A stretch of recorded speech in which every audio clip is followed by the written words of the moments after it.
Hello, my name is Shaggy, the Opinionated Hippie. Welcome to my channel. I am currently ranking and reviewing every single Frank Zappa album released after he passed in December of 1993.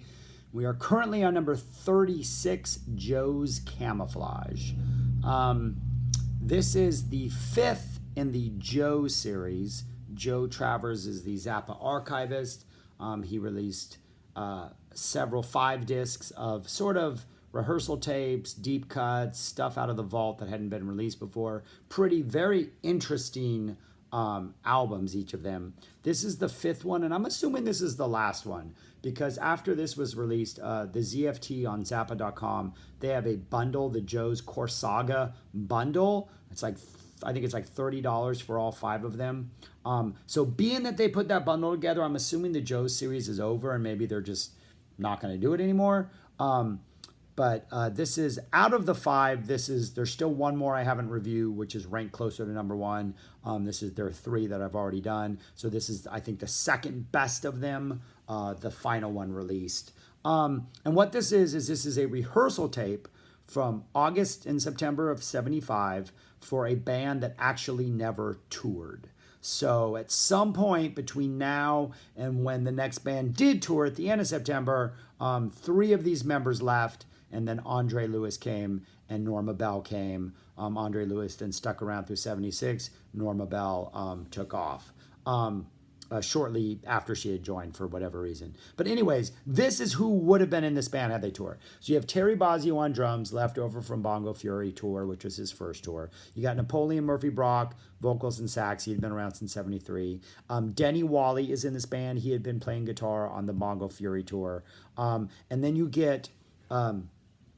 on viola and vocals, Navi, Navog, N-O-V-O-G, Navi, N-O-V-I, female.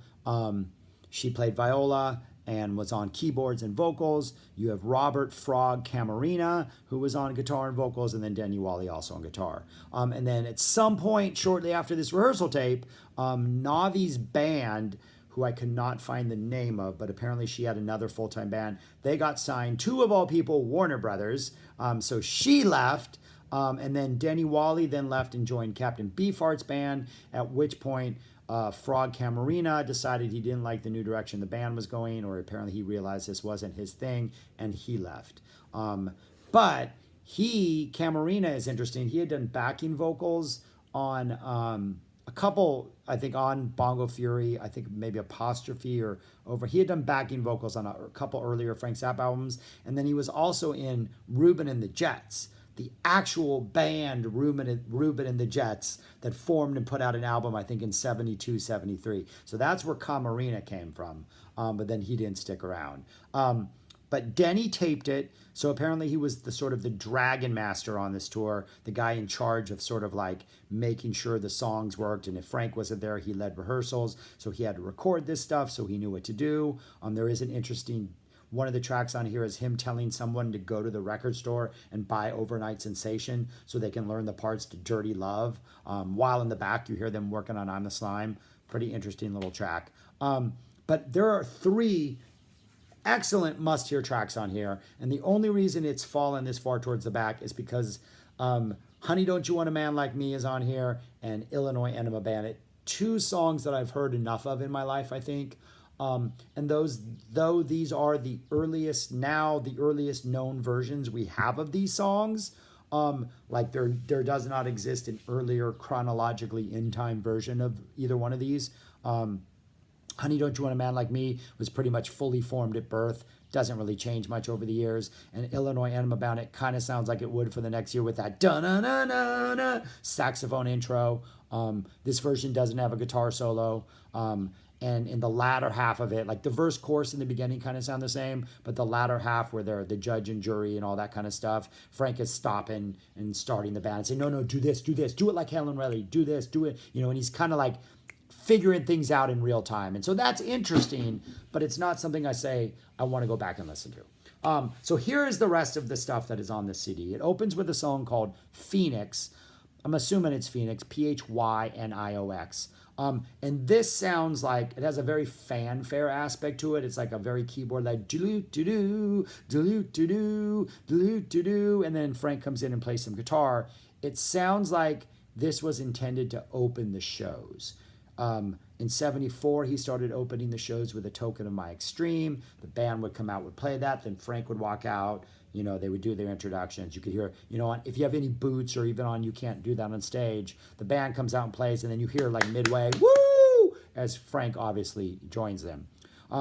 They would do that. They had Purple Lagoon as an opener. They had the Inca Roads da-na-na-na-na as an opener for a while in 75, 76. And then as you keep going on, you eventually just get straight guitar solo openers where the band comes out, starts a vamp, Frank comes out and joins him with his guitar. So this sounded like it was intended to be an opener. So it works well as an opening song on this. About 2.5 minutes. That goes into the best version of To Murshidween I think I've ever heard. I love To Murshidween. It appeared in 73. It's on 73 stuff.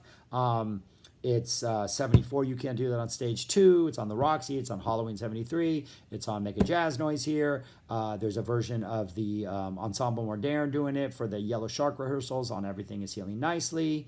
But I think this is the version that has the most swagger. It is the most fun. It shows off the skills that this band would have brought to the table had they stuck around. It's a really fun, very, very good version of this. To Murshidween. That goes straight into something called Reenie Ra, which is a new song. It contains a Frank Zappa guitar solo. It's like, I mean, it's kind of an obnoxious little thing. There's no real vocals. They're just kind of making noise. It's kind of an upbeat thing. It feels like it is supposed to be a companion piece with To Murshidween because in the middle of Frank's solo, he quotes To Murshidween, and, you know, kind of a callback to that. And it feels like it's all part of one piece. And then when they stop, Roy Estrada or somebody asks them, what was that? And Frank's like, oh, it's 2 songs, To Murshidween and To Reenie Ra. So apparently it was supposed to be, it feels like it was supposed to be a pairing had this band made it. Then the next 4 tracks is where you hit the quicksand for a while or the mud, or you just kind of slow down. You get Who Do You Think You Are, which is like 1.5 minutes of like studio chatter. You get Slack 'Em All Down, which is Frank telling somebody to like just slack all the guitar strings down. Again, more studio chatter. Then you go into Honey, Don't You Want a Man Like Me, Illinois Enema Bandit. So you get a good chunk, like almost a good 15 minutes of this. Is kind of like, I'm not interested in it. You might be. It was fun to listen to the first time to hear the early versions of those 2 songs, but it's not something I'm looking to go back to a lot. But then you hit Pay Dirt, and the rest of this album is pretty phenomenal. You get Sleep Dirt, a full band rehearsal of Sleep Dirt. It's only about over a minute long, but it's really interesting because on this tour, early in the tour, there was a live sort of hybrid of Sleep Dirt and Black Napkins, in which Black Napkins was kind of played over the Sleep Dirt vamp. It would start with Sleep Dirt, and then Black Napkins would come in, and it was this weird hybrid of the 2 songs together that only occurred for about a week early in what would eventually be this band's tour, and then it was dropped, and then Black Napkins just ruled from there on out, and the Sleep Dirt part wasn't one of it. So here you get that early Sleep Dirt, then working on that. Then that goes directly into Black Napkins, but the Black Napkins as we know it. This is the earliest known version we have of Black Napkins. It's 8+ minutes long. It sounds great. Frank's guitar playing is great. The song pretty much was born exactly as it sounds back in 88, in 88. This is probably the second best Black Napkin solo, I would say, other than the original, the Zoodalures version. It's just a great solo. Frank just brings it all. They're in a rehearsal, but Frank delivers, and it's just a great, great Black Napkins listen. That goes into Take Your Clothes Off When You Dance, a slightly reggae-fied version, Napoleon Murphy Brock on vocals, one of my 10 favorite songs. I love it. Always sounds good. Can't write a better melody than that. Then you get the part where Denny tells Froggy to run out and buy that album. Then you get 1:20 of them working on a song called Choose Your Foot, which goes, choose your foot, ha, ha, ha, choose your foot. That never became a song. But on that fall 75 tour, they did a song a couple times called Swallow My Pride, which is pretty much exactly what you think it's about. Not a very good song, but this melody that is in Choose Your Foot, the little parts of it would be incorporated would become Swallow My Pride. That had a little interesting musical part, the actual Swallow My Pride, where the band would sort of pass around like little jams, kind of like the beginning of, reminded me of the beginning of that Roxy music album, their very first album, that very first song on Roxy Music. It reminds me of that, the ending of that. But it wasn't a very good song. And this is sort of the early version of what would become not a very good song, in my opinion. And then that's followed by another monster performance of Any Downers. So Any Downers first popped up, I think, in fall '74. It was just the dun dun dun dun dun dun dun. And Napoleon Murphy Brock, I think, was the one who first started like singing Any Downers. And then here it's become more of a full-fledged song instead of just like, I want to say it was a jam after Montana. Those Montanas towards the end of the '74 tour just became these really devolved into these really great epic sort of meandering jams.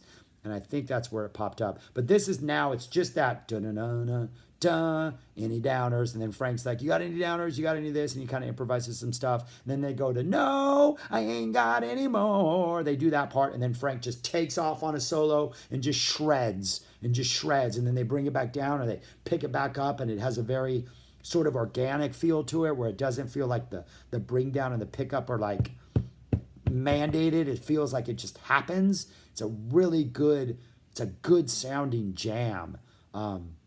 Has a relaxed atmosphere that, you know, maybe Frank didn't always let happen live on stage, but here it's kind of feels like he's letting the band dictate and he's just playing guitar with them and, you know, filling the spaces as best he can. Well, as best he can, which is great. But there's a quality to it that's wonderful. And then it closes with another version of Phoenix, which makes me think it was an opener and closer because it would open the show and then close the show kind of like Purple Lagoon would for like 77, 78. And then after that, there's a nice little solo in Phoenix, a lot more guitar playing in this.